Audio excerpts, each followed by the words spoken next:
생활 속의 다양한 사건 사고를 법으로 풀어보는 법에 관한 상식, 법 알려주는 여자, 법무법인 포인의 조소진 변호사 나와 있습니다. 어서 오십시오. 네, 안녕하세요. 네, 자 오늘은 어떤 내용 함께 할까요? 네, 오늘은 대법원이 지난 24일 성폭력 범죄 처벌 등에 관한 특례법 위반 특수중간간 혐의를 받는 가수 정준영과 최종훈 외 3명에 대한 상고심에서 네. 실형을 선고한 원심 판결을 확정했습니다. 이들은 지난 2016년 1월에 강원도 홍천, 3월경에 대구 등지에서 술에 취한 여성을 집단으로 성폭행한 혐의 등으로 지난해 3월에 정준영이 구속되었고요. 네. 5월에 최종훈이 구속 기소된 상황이었죠. 네. 연예인인 만큼 또 이제 청소년들의 관심들이 참 많던데요. 지난해 정말 그야말로 모두를 깜짝 놀라게 했던 그렇죠. 전국을 네. 떠들썩하게 전국을, 했던 사건이 형이 이제 확정된 거네요. 네, 형이 확정됐습니다. 대법원에서. 예. 네, 집단 성폭행 혐의를 받은 최종훈은 징역 2년 6월, 네. 집단 성폭행죄에 더해서 불법 촬영물 유포의 혐의까지 받는 정준영은 징역 5년을 선고받았습니다. 예. 구금증이던 이들이 유기징역을 선고받음에 따라서 본격적으로 이제 각자의 자기 형기를 채우게 될 텐데요. 예. 네, 근데 징역 5년형을 받은 정준영은 3년 반 후에 2년 6개월형을 선고받은 최종훈은 1년 2개월 후에 출소한다는 사실이 알려졌습니다. 네. 어떤 이유일까요? 2년 6개월 받았는데 1년 2개월 뒤에 나오고 5년형 받았는데 3년 반 후에 나오고 선고받은 형량과 차이가 있습니다. 이거 왜 이렇습니까? 그러게요. 이것은 판결 선고 전에 구금 일수를 확정된 형기에 전부 산입하는 형법 조항 때문입니다.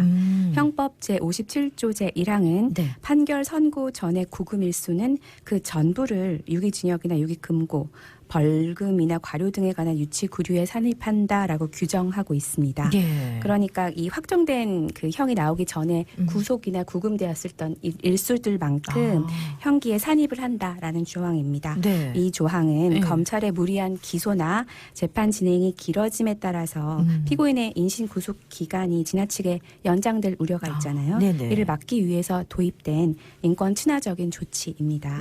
정준영은 지난 3월 21일에 최종훈은 지난 5월 9일에 구금이 됐으니까요. 형법 57조에 따르면 판결 선고 전에 구금 일수가 유기징역에 산입되므로 네. 정준영은 약 1년 반, 최종훈은 약 1년 4개월간의 구금 일수를 최종 선고받은 현기에 제외하고 계산해야 하는 겁니다.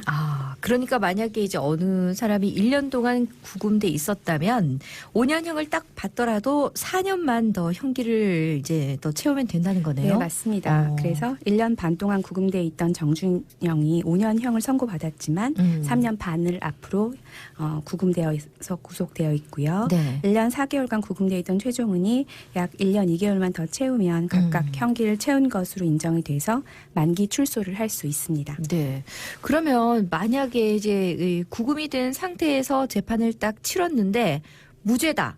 이렇게 확정되면 그동안 구금된 건 어떻게 되는 그죠? 거예요? 억울하겠죠. 네. 네. 요 방금 살펴봤던 형법 조항이 그 구금된 날짜가 유기징역이 된다 하더라도 형기에 산입되는 거잖아요. 네. 그만큼 그 징역의 일부로 인정된다는 것은 인신구속의 피고인의 신체의 자유를 강력하게 제한하는 법적 조치이기 때문에 이에 상응한 뭐 대가를 주는 거로 볼 수 있잖아요. 네. 그러다 보니 오랜 기간 구금돼 있다가 무죄라는 확정 판결을 받게 된다면 구금돼 있는 기간 동안에 어떤 보상을 주어야겠죠. 네. 네, 현행 형사보상법 및 명예회복에 관한 법률에 따라서 억울하게 옥살이를 한 사람은 구금에 대한 보상을 청구할 수 있습니다.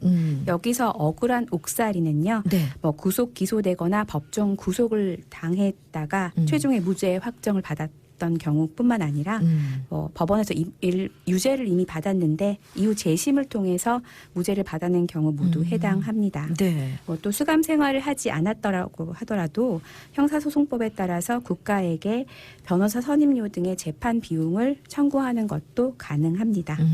또 억울하게 구금되는 과정에서 뭐 공무원이 피의자를 강제로 연행했다거나 네. 영장 청구 없이 불법으로 구금을 했다거나 이런 경우 그 공무원의 고의 또는 과실 과실의 불법 행위를 물어서 국가배상법에 따라서 배상금을 청구할 수도 있습니다. 네, 아우 좀 이런 억울한 경우는 애초부터 좀 없었으면 하는 그런 마음입니다. 그렇죠. 네. 예.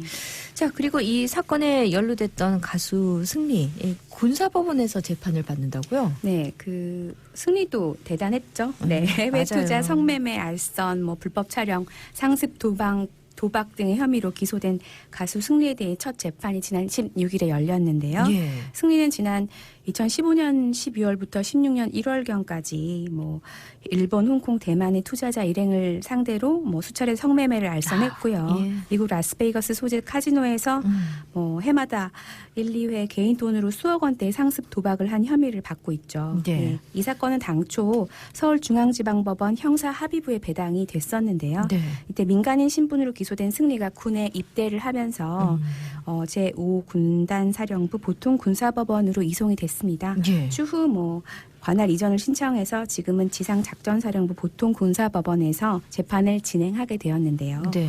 민간인 신분에서 범죄를 저질렀다고 하더라도 재판 당시에 군인 신분이라면 군사법원으로 이송이 됩니다. 군사법원은 군사법원이 1심 내지 2심을 담당하고요. 네. 마찬가지로 일반 사건과 같이 대법원이 3심을 진행하는 형식으로 운영됩니다. 네. 야, 또 오늘 또 이렇게 법에 관한 상식을 좀 더 넓혀봤습니다. 지금까지 법무법인 포인의 조소진 변호사였습니다. 오늘 말씀 고맙습니다. 명절 지나고 뵐게요. 네, 감사합니다.